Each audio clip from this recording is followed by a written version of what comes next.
Welcome to Excalibur Mining. Hope you're having a great day. I wanted to just do a quick comparison between an EVGA 1660 Ti and Super.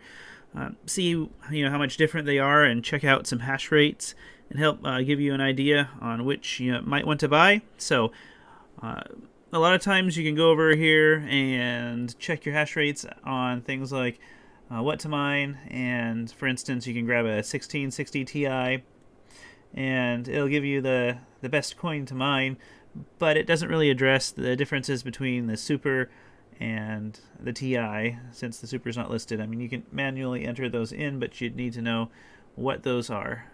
So it's been a little bit cold in western Washington, so we've been mining a little bit of the white stuff as well around here, but stick with us and we'll take a look at the 1660.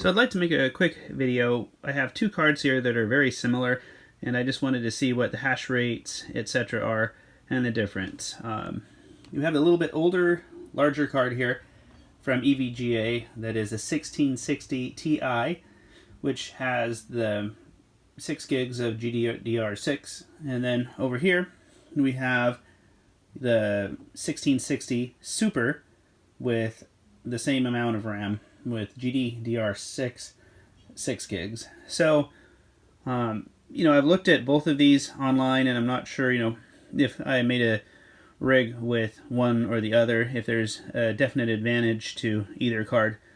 Obviously one's a little larger and older, one's smaller and called Super, but essentially they may have slightly different features, which I can show you, but I wanted to take a look at the hash rates, and if you have ideas on what algorithms you like them tested on, I can do that as well and make another video. So write that down in the comments, that would be greatly appreciated. So let's go ahead and get started.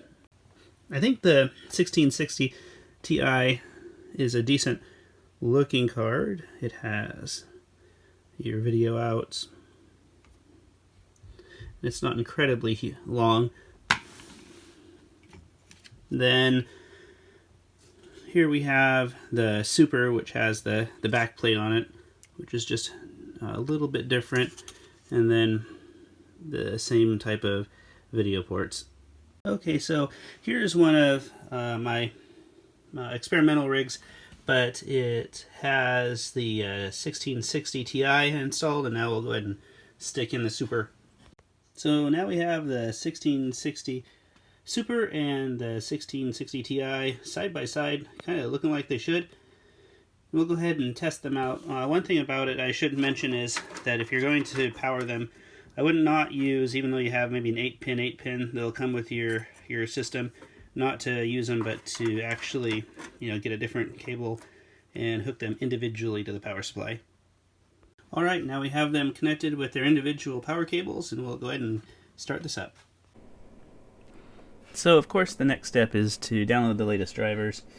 So we'll go over to NVIDIA and we'll select the 16 series, Super, etc. It's usually a driver package that contains all of them, but we'll go ahead and grab the Super in this case, just because I know that that driver hasn't technically been installed yet, and we'll go for that. So as you can see here, we have, well, I guess you can't see, but both have been installed as far as drivers are concerned. So we'll try to run some Zcoin and see what sort of numbers that we actually get.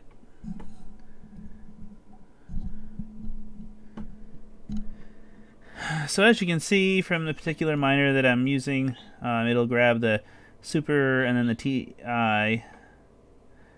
It looks like right out the box the Ti is doing a whole heck of a lot better.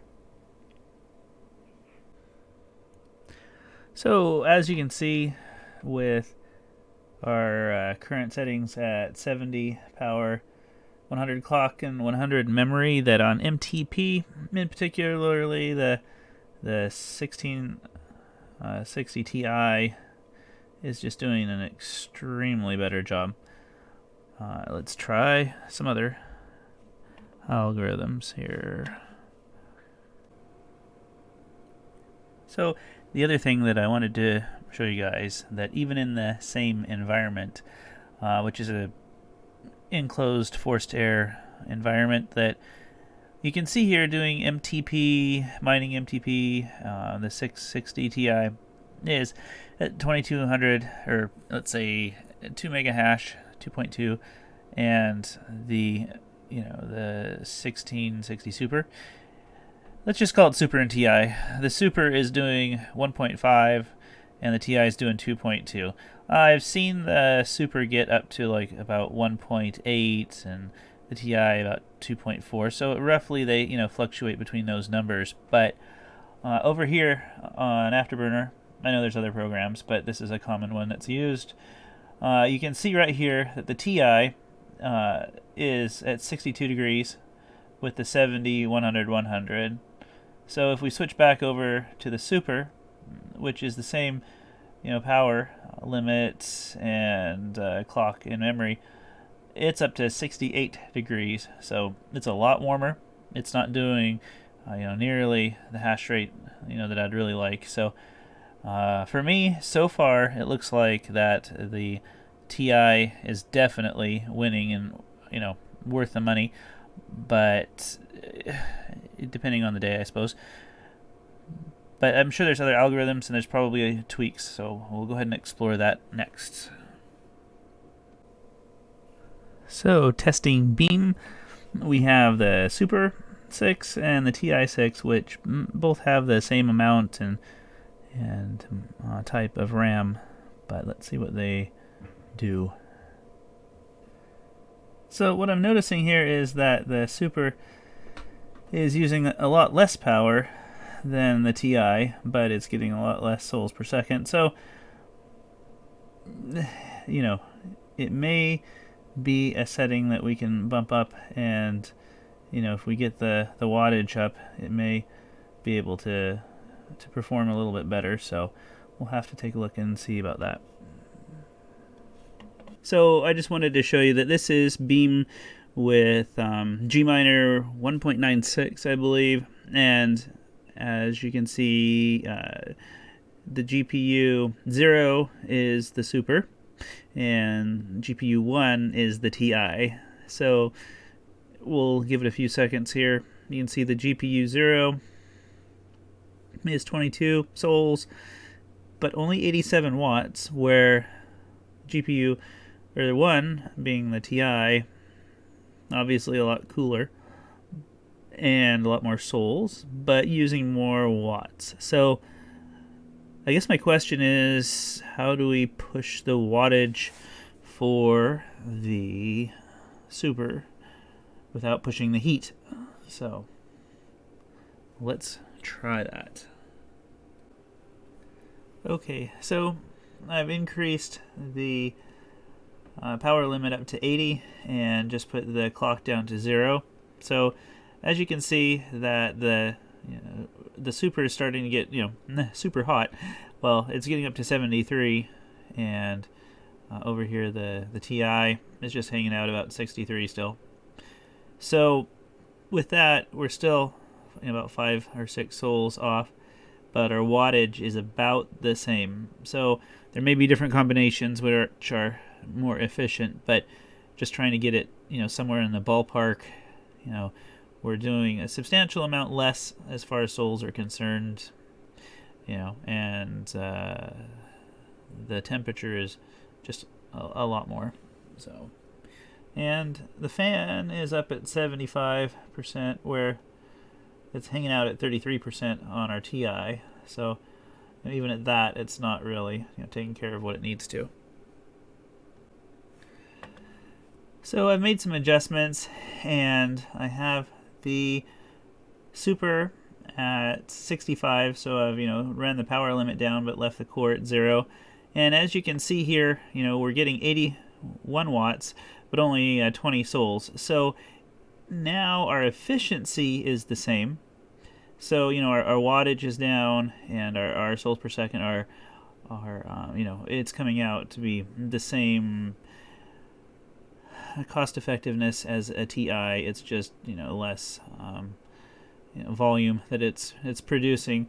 Also, our temperature is dropping down to a manageable 66. I'd prefer for that. The fan's still up there a little ways, and that TI is just hanging out. So I guess to wrap it up, my point is that there may be some other adjustments and such, but if you're going to make a beam mining rig, all things being equal, and you have the choice between a Super and a TI, I would definitely lean towards the TI. So one of the things I heard is that Ryocoin was supposed to do really well on the Super, and so if we take a look at it here, I've been mining for a little while, both the same settings, power limit 7000 on both the TI and the Super. So with the Super, which is GPU 0, you can see that it's getting about 18 the TI is getting about 1800 here with 111 watts and 63 degrees, where it's true that in some cases it kind of flips and flops a little bit back and forth, but GPU 1, which is the Super, is actually getting a better hash rate, it looks like, at a lower wattage, but much warmer. So there is a little bit of variant there. So I guess it kind of boils down to what algorithm you're really looking for. I mean, in some cases it's lower, but it still has a much lower wattage, so that's a good thing.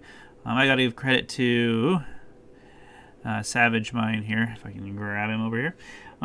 He had a video on how to mine Ryocoin, and he also has an address down here to mine to, so I hope he doesn't mind, but that is the address I'm sending this to. So anyway, to wrap it up, the Super does have apparently some algorithms it'll do a little bit better on, but it seems to be running a lot warmer. For me, I'd probably stick with the TIs if they were the same price used on eBay or something along those lines. So if you can, let me know in the comments what your successes have been with either card, what algorithms you like to mine, and if there's any settings out there or tweaks that you've done that gets a lot better performance out of either card. I'd love to try it, and if you have some other algorithms you want me to try, just leave those in the comments as well, and we can definitely do that with whatever settings you like to compare between the two cards before I change them out. So hope you enjoyed the video. It was a quick one just to get some data points out there, and we'll see you next video.